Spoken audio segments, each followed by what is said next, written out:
कृष्ण रस का वही अमृत, उस ब्रह्म का ही नाम अमृत है। अमृत, परमात्मा को अमृत क्यों कहते हैं? मृत माने जो मर जाए और अमृत माने जो कभी ना मरे। तो हम लोग सब विनाशी हैं क्योंकि एक दिन सबको मरना है, और भगवान अविनाशी हैं इसलिए उनका नाम अमृत है।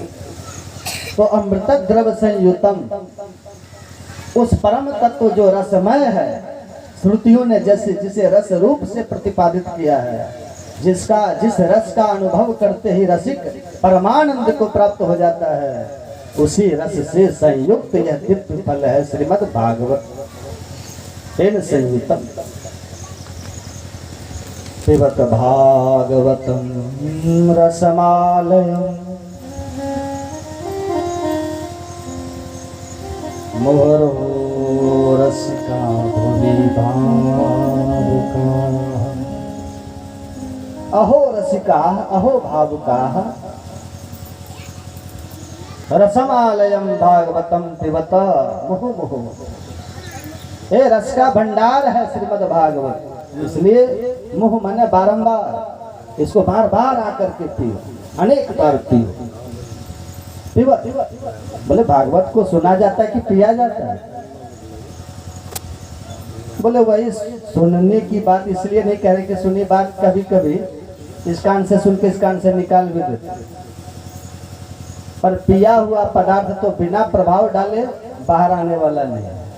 इसलिए कथा को सुनो मत, कान के दोना लगा के इस रस का पान करो। पिबत भागवतम रसमालय, ये रस का भंडार है। आलयम मतलब मृत्यु पर्यंत, जब तक शरीर रहे तब तक निरंतर इसका पान करते रहो। किसी ने कहा नहीं मृत्यु पर्यंत नहीं, आसमंतात लयम मोक्ष पर्यंतम, जब तक तुम्हारा ये जन्म मरण खत्म न हो जाए, जब तक उस परमात्मा में ही सदा सर्वदा के लिए लीन न हो जाओ, तब तक इस रस का निरंतर पान करते रहो। पिबत भागवतम रसमालयम, रसम आलयम आसमंतात लयम पिबत, निरंतर पीते रहो जब तक जीवन रहे। अमृत है हरि नाम भजन में। समझ लो उनका अभी रस में ठीक से प्रवेश नहीं हुआ, क्योंकि जब रस में प्रवेश हो जाएगा तो फिर इसको तुम छोड़ नहीं पाओगे, इसे आघाओगे। इसलिए बार बार पियो। बार बार क्यों पिए साहब? एक बार से काम नहीं चलता क्या? बोले जिसने कभी पुड़िया नहीं खाई हो, तंबाकू नहीं खाई हो, उसको पहली बार खिलाओगे तो चक्कर खा के गिर जाएगा। पर दो दो ताने खिलाते रहो, फिर धीरे धीरे ऐसा मुंह लग जाता है कि फिर पुड़िया न मिले तो चक्कर आने लग जाता है। बोले अब तो हर हालत में चाहिए, चाहे 100 रुपया की मिले, चाहे जितनी महंगी कर दो। जब व्यसन बन जाता है तो फिर व्यक्ति उसे छोड़ नहीं पाता, हर हालत में उसे कहीं से भी मिले चाहिए। ऐसे ही भागवत को अपना व्यसन बना लो। और व्यसन कब बनेगा? जब बार बार सुनो। पहली बार सुनोगे तो हो सकता है पल्ले ही कुछ न पड़े, कराटे बजाते, पर दूसरी तीसरी बार आओगे तो कुछ को समझ में आएगी, हाँ ये बात पहले भी हमने सुनी। जय श्री राधे। फिर धीरे धीरे सुनते सुनते बारंबार जब सुनोगे तो रस में प्रवेश हो जाएगा, फिर धीरे धीरे उस तत्व में आपकी गति हो जाएगी। और जब ठीक से गति हो जाएगी तो फिर आपको न तो मोबाइल की जरूरत है, न किसी की चिट्ठी की जरूरत है, बस पता चल जाए कथा हो रही है, किसके यहाँ हो रही है, कहाँ हो रही है, सुनते ही धावत तिरसलम पटा, अपने आप ही दिन बुलाए भागो। अभी तो बहाने ढूंढते हैं ना, कथा तो हो रही, अपने यहाँ चिट्ठी तो आई, क्यों यार फोन तो किया, बुलाया तो है नहीं, कहा तो है, कोई ना कोई बहाने ढूंढते हैं। परंतु जो परम रसिक होते हैं वो ये सब बहाने नहीं करते, उनका संबंध भगवान से है और भगवान की कथा है। और उनका फोन किया नहीं किया उससे कोई मतलब नहीं, चर्चा हमारे भगवान की है, बस इतना पर्याप्त है। प्रणब बाबू तो वैसे ही बुलाए, बिना बुलाए। फूल में जब सुगंध आती है तो भौरे को निमंत्रण नहीं देना पड़ता, वो तो खुशबू सुन करके अपने आप उमड़ता घुमड़ता चला आता। ऐसे ही जो भागवत के परम रसिक हैं बिन बुलाए दौड़े चले आएंगे, किंतु कब, जब उनका व्यसन हो जाएगा तब।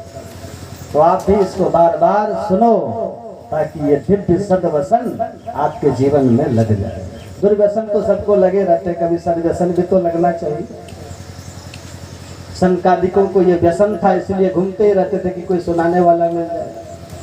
कथा मात्र का जीवन, चारों भैया संकादिक कथा सुनने के लिए ही घूमते रहते थे। और जब कोई नहीं मिले तो फिर चार में से एक वक्ता बन जाता, तीन श्रोता बन के सुनते, घर का सब पहुंचा नहीं। जैसे कई लोग होते हैं ना, इसलिए कोई बीड़ी पीने का आदि है तो देखता है कौन पी रहा है, हाँ भैया जरा एक और सुन रहा दो। पुड़िया खाने वाला जरा हमारे भी बना दो। और जब देखा कोई नहीं मिल रहा तो फिर अपनी डिब्बी निकाल दी, है ना। कहीं कोई नहीं मिलेगा तभी निकालते हैं अपने वो। तो उसी प्रकार से संकादिक है, कहीं कोई कथा कह रहा तो प्रेम से बैठ के सुनते हैं। जब कोई देखा कि पूरा दिन बीत गया, कोई सुनाने वाला नहीं है, तो चलो घर का सत्संग होने दो। तो ये सद्व्यसन जीवन में किसी बड़भागी को ही लगता है, ये व्यसन जल्दी किसी को लगता नहीं। इसलिए मोह मोह भर भर दो ही नाम लिए, रसिका भाव का, और कोई नहीं पी सकता है। ये दो ही नाम क्यों ले रहे हैं? बोले दो नाम इसलिए ले रहे हैं क्योंकि इनको प्यास है, और जिसको प्यास होती है ना वो पानी की कीमत समझता है, महत्व समझता है। आपको प्यास है नहीं, हम जबरदस्ती गिलास लेकर, ठंडा पानी है एक गिलास पीजिए, तो आप प्रश्न तमाम कीजिएगा क्योंकि प्यास नहीं है। अच्छा तो पानी तो है परंतु गिलास को ठीक से मांजा था कि नहीं? अरे साहब मांझ तो घर के साफ करके लाए। अच्छा तो ये पानी कुएं का है कि नल का है? अरे साहब शुद्ध घर के कुएं का जल है। तो छान के भरते हो कि बिना छाने भर लेते हो? अब ये फालतू की बातें क्यों हो रही है? क्योंकि उसको प्यास रहेगी, गर्मी पड़ रही है विकट, फंस गए कहीं रेगिस्तान की रेतीली भूमि में, दूर दूर तक पानी की बूंद नजर ना आवे, प्यास के मारे मुंह चिपक रहा हो, और उस समय